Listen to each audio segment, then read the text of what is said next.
नमस्कार, welcome back to tax जोस। आज हम उन टॉपिक पे चर्चा करेंगे जो इनकम टैक्स सिंक्रोनाइज करता है इंफॉर्मेशन को एक डाटाबेस के फॉर्म में कि एक पैन के ऊपर ट्रांजैक्शन क्या हुई है।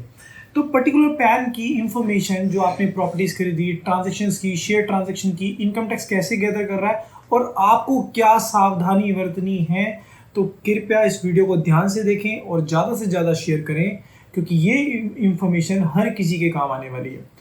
तो ए आई आर क्या क्या क्या क्या कहता था कि ये इंफॉर्मेशन 285 BA सेक्शन के अंदर इंफॉर्मेशन डिपार्टमेंट अलग अलग कर दिए गए। हर डिपार्टमेंट अपनी रिपोर्टिंग करता था कि हाई वैल्यू जो एक थ्रेशोल्ड लिमिट से ज़्यादा की ट्रांजैक्शन आपने किसी ने भी की हुई है तो इनकम टैक्स को वो रिपोर्ट करें। वो कैसी इंफॉर्मेशन है? बैंकिंग से भी हो सकती है, वो क्रेडिट कार्ड से भी हो सकती है, शेयर मार्केट से भी हो सकती है, म्यूचुअल फंड से भी हो सकती है, आपने जाके रजिस्ट्री कराई प्रॉपर्टी की, वहाँ से भी इंफॉर्मेशन आ सकती है। तो आप अपने पैन पे इंफॉर्मेशन भूल जाते हैं डालना या इनकम टैक्स रिटर्न भेजना, फिर आपको स्क्रूटनी केसेस में इन सब को डील करना होता है। तो इससे बचने के लिए मैं सारे आपको पॉइंट टू पॉइंट क्लियर करूँगा कि किस तरीके से आपने अपनी प्रिवेंशन सावधानियाँ इसके रिगार्डिंग करनी है। तो अब स्क्रीन की तरफ भी लेके चलेंगे आपको, साथ में रिकॉर्डिंग शेयर करेंगे आपके साथ कि रिकॉर्डिंग के फॉर्म में ए आई आर मैंने आपसे शेयर किया 285 BA एक एनुअल इंफॉर्मेशन रिपोर्ट जो सभी डिपार्टमेंट इनकम टैक्स को फाइल करते हैं कि हाई वैल्यू ट्रांजैक्शन यहाँ है, ये ए आई आर में बताई जाती थी। इसको रिप्लेस कर दिया गया या repealed by the finance act 2014 in SFT reports. उसकी जो थ्रेशोल्ड लिमिट्स हैं वो मैं आपसे डिस्कस कर रहा हूँ। फॉर्म 61A है, इसका भी टाइम पीरियड होता है जो अभी चल रहा है। तो इस दौरान ये इंफॉर्मेशन डिपार्टमेंट फाइल करते हैं कि ये पैन की इंफॉर्मेशन पे ये थ्रेशोल्ड लिमिट क्रॉस कर गई। तो इनकम टैक्स ये चेक करता है कि मेरे को ये रिपोर्ट हुई via your income tax return और नॉट। तो ध्यान देने वाली बात क्या है, यहाँ पे हम देखेंगे ट्रांजेक्शन्स कौन कौन सी हैं। तो ये आगे कवर हो ही जाएंगी, 4-5 तरह की ट्रांजेक्शन्स हैं कि transaction of sale, purchase of, exchange of property, right, interest, transaction of rendering of any services under the work contract, transaction by way of investment। तो ये किस तरह की ट्रांजेक्शन्स हैं, वन बाय वन करते हैं। पॉइंट नंबर 1 कहता है कि cash payment, purchase of bank draft और पे ऑर्डर्स। आप बैंकर से पे ऑर्डर बनाने गए, डीडी बनाने गए, कैश की पेमेंट किया, उसकी एग्रीगेट वैल्यू अगर 10 लाख रुपए से ज़्यादा है आपकी पे ऑर्डर की, डिमांड ड्राफ्ट की, तो अब वो ट्रांजैक्शन बैंक वालों ने नोट कर ली है और वो अपनी SFT रिपोर्ट में भेजेंगे। तो आपका पैन वहाँ पे जाएगा कि 10 लाख से ज़्यादा का पे ऑर्डर बना है। Cash payment for the purchase of prepaid instrument issue by the reserve bank of India, cash deposit in one or more current account of a person, cash withdrawal from one or more current account of the person. यानी कि current account की भी limit अगर cash deposit और withdrawal की है या RBI से कोई इंस्ट्रूमेंट ली है तो उसकी एग्रीगेट, जो एग्रीगेट ऑफ इंस्ट्रूमेंट की बात की गई, उसका एग्रीगेट है साल भर का 10 लाख रुपया। और कैश विड्रॉल और डिपॉजिट की बात की गई वो है 50 लाख रुपया। अगर करंट अकाउंट से कैश निकलता है और आप डिपॉजिट करते हैं 1 साल में तो उसकी लिमिट है 50 लाख रुपया। अगर ये ज़्यादा क्रॉस हो जाती है तो SFT की रिपोर्ट में बैंक मेंशन करता है कि दीज आर द इंडिविजुअल या पार्टनरशिप फर्म या एंटिटीज जिनके पैन के ऊपर इतनी की ट्रांजैक्शन हुई है।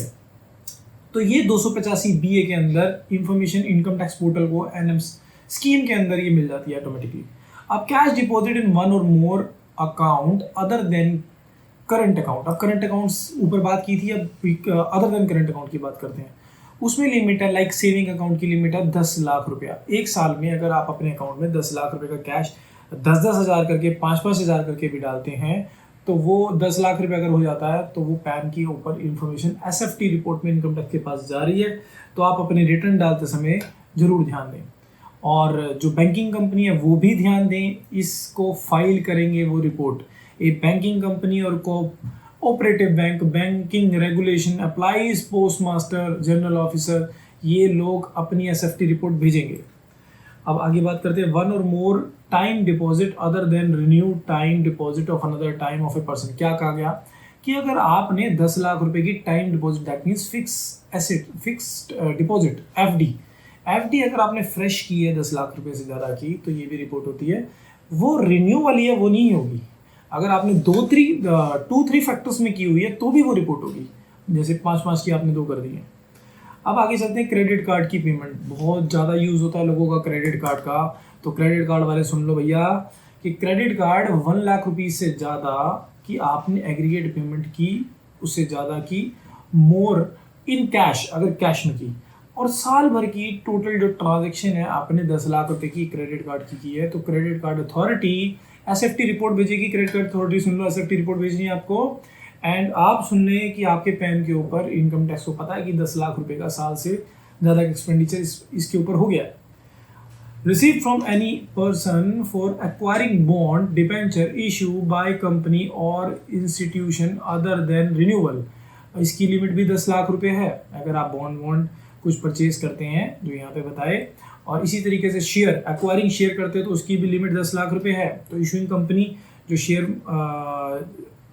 जिनके शेयर इशू हुए हैं, तो शेयर जो जिसने इशू किए हैं वो कंपनी भी रिपोर्ट करेगी एसएफटी में कि 10 लाख से ज़्यादा के शेयर मैंने इनको दिए हैं।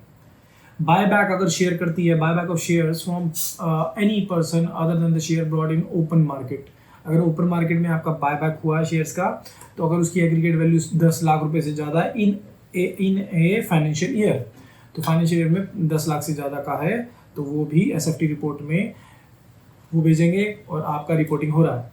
Receive from any person for acquiring unit or one or more scheme of a mutual fund other than transfer from one scheme to another scheme. अगर म्यूचुअल फंड ट्रांसफर है वो वाला मैटर नहीं, अगर आपने 10 लाख रुपए से ज़्यादा के म्यूचुअल फंड खरीदे हैं अलग अलग यूनिट्स के अंदर अलग अलग डिवीजन में, तो भी आपकी रिपोर्टिंग होगी। Receive from any person sale of foreign currency. अब हम क्या कर रहे हैं, रिसीव फ्रॉम एनी पर्सन, मैंने किसी से पैसा लिया, sale of foreign currency, currency बेच के, including any credit of such currency to a foreign exchange card or expense in such currency through a debit or credit card. इसके थ्रू भी होता है, और through the issue of travel cheque or draft or any other instrument, उसकी भी limit 10 lakh रुपए साल भर में। अगर ये लिमिट क्रॉस होती है तो वो लोग एसएफटी रिपोर्ट भेजेंगे, और आप ध्यान रखें इस चीज़ का। पॉइंट नंबर 10 क्या कहता है, purchase of sale of immovable property, यानी कि अगर आपने कोई प्रॉपर्टी खरीदी है, यानी कि घर खरीदा है, ऑफिस खरीदा है, उस केस में स्टैम्प वैल्यूएशन की अथॉरिटी वाले 50C में उनको रिपोर्ट करनी होती है। तो डिपार्टमेंट रजिस्ट्रार 10 लिमिट उनकी है थ्रेशोल्ड 30 लाख रुपीज़ ये लिखी हुई, तो 30 लाख रुपए से ज़्यादा की अगर लिमिट है तो वहाँ से रिपोर्टिंग होगी और आपके पैन के ऊपर आएगी कि आपने कितने की इमूवेबल प्रॉपर्टी का आदान प्रदान किया है, तो परचेज की है या सेल की है। तो ये थी 10 वो खास बातें जहाँ से एसएफटी रिपोर्ट बनती है आपके पैन के ऊपर, और पैन से आपके इंफॉर्मेशन डिपार्टमेंट एक्सेप्ट करके अगर ये रिपोर्ट नहीं होता इनकम टैक्स के अंदर, या उनकी रिटर्न इतनी नहीं होती जितनी लगता है कि क्रेडिट कार्ड की आपने शॉपिंग 50 लाख की और 5, 7, 10 लाख रुपए की रिटर्न है, तो जहाँ पे ऐसा ओनस लगता है तो वहाँ पे स्क्रूटनी में केसेस बनते हैं। तो ये ट्रांजैक्शंस को बहुत ध्यान से समझें और इस पे ध्यान देते हुए अपनी रिटर्न को भेजें। ये टाइम है रिटर्न भेजने का, तो इस बार ये इन्फॉर्मेशन को एक्सट्रैक्ट करें। AIS TIS 26 में अपनी इन्फॉर्मेशन को गैदर करें कि क्या इन्फॉर्मेशन हुई है, तो उस इन्फॉर्मेशन के अकॉर्डिंग अपनी रिटर्न को भेजें ताकि आपकी रिटर्न स्क्रूटनी फ्री रहे। ये मिस्टेक से भी हो सकता है, नोइंगली भी हो सकता है। तो नोइंगली वाले इंसान थोड़ा सा आप ध्यान दें कि आपकी भी लाइबिलिटी गवर्नमेंट के प्रति बनती है, तो टैक्सेस पे करें अगर आपके बनते हैं।